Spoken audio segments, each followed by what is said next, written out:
Jizzax shahrining Mirzo Ulug'bek mahalla fuqarolar yig'ini hududidan oqib o'tuvchi Tegirmonboshi Ko'hna Qaliya arig'i atrofida yuzaga kelgan noqulay ekologik va sanitariya holati aholi murojaatlari asosida o'rganildi. So'nggi vaqtlarda hudud aholisi tomonidan suvning ifloslanishi natijasida ariqdan tarqalayotgan badbo'y hid hamda chiqindilar to'planib qolayotgani yuzasidan ko'plab shikoyatlar arizalari kelib tushgan. Mazkur murojaatlar e'tiborga olinib, Jizzax shahar telekanali ijodiy jamoasi xalq deputatlari Jizzax shahar kengashi deputati Baxtiyor Toshpo'latov, sanitariya epidemiologik osoyishtalik va jamoat salomatligi markazi, Jizzax shahar ekologiya va atrof muhitni muhofaza qilish hamda iqlim o'zgarishi bo'limi xodimlari va mahalla fuqarolar yig'ini raisi hamkorligida ishchi guruh tuzildi va holat yuzasidan o'rganish ishlari olib borildi. O'rganish davomida ma'lum bo'lishicha, Ulug'bek mahallasidagi Zomin ko'chasi hududidan o'tuvchi yirik oqova suv tarmog'iga ayrim fuqarolar tomonidan maishiy chiqindilar tashlanayotgani, xonadonlardan chiqqan oqova suv kanalizatsiya suvlari to'g'ridan-to'g'ri tarmoqqa chiqarib yuborilgani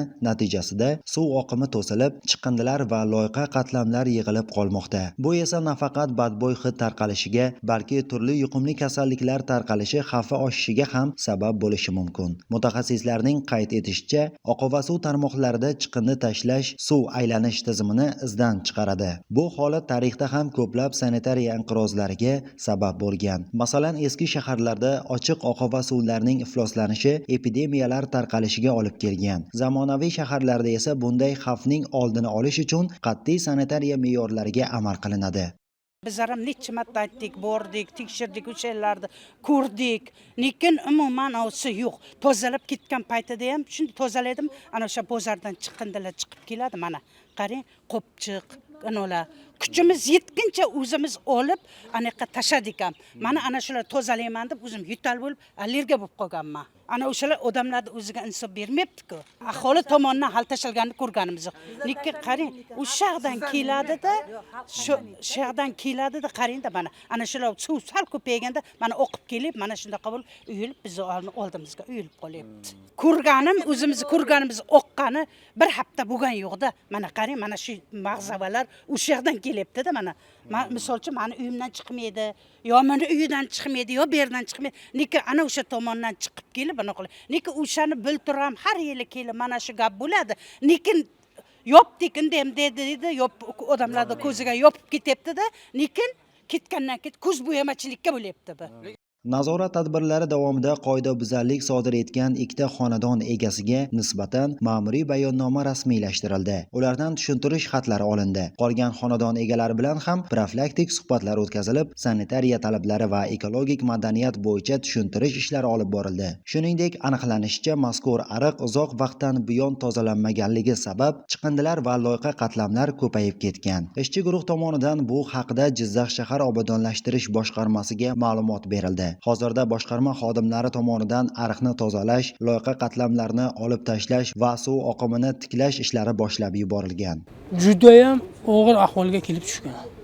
Har xil maishiy chiqindilar deysizmi, mana bu xonadonlardan ulab chiqarilgan kanalizatsiya tarmoqlari deysizmi, aholi o'rtasida yuqumli kasalliklar kelib chiqishiga omil bo'lib kelyapti. Shunga qaramay mana aholini ushbu qilingan nimalar noqonuniy chiqindilarni tashagan bo'yicha ma'muriy javobgarlikka tortilganiga qaramasdan yana shu narsa takrorlanyapti. Kanalizatsiyasi bartaraf qilinish kerak bo'lsa-da, ushbu fuqarolarga qancha tushuntirish ishlari amalga oshirganimizga qaramay baribir o'z bilganidan qolmaydi. Aholiga qanday qilib yana tushuntirishni bilmay qoldik. Ekologiya tashkiloti mana Baxtiyor akam deputatlar qatnashyaptilar. Mana bizning tashkilotimiz mana siz nimalar mutaxassislar bilan kelib tushuntirish ishlari amalga oshiryapmiz.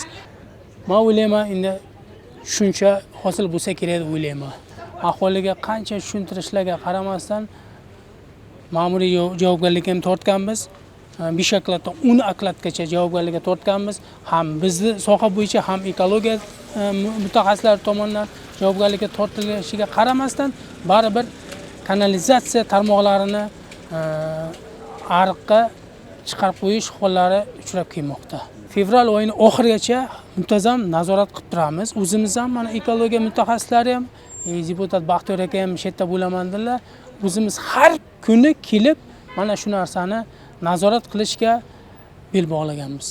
Mutaxassislarning ta'kidlashicha, ekologik muammolarni faqat mas'ul tashkilotlar emas, balki aholining ekologik madaniyatini rivojlantirish orqali ham hal etsa bo'ladi. Atrof muhitni ifloslanishi bu mahalla yoki bir ko'chaning muammosi emas, balki jamoat salomatligi, ekologik barqarorlik va kelajak avlod sog'lig'iga daxldor masala. Hududni toza saqlash, oqova suv tizimlaridan to'g'ri foydalanish va ekologiyani asrash borasidagi ko'rsatmalarga amal qilish har birimizning kundalik odatlarimizga aylanishi lozim. Shundagina shahrimiz hududida yuqoridagi kabi ko'ngilsiz holatlar kuzatilmasligiga erishamiz.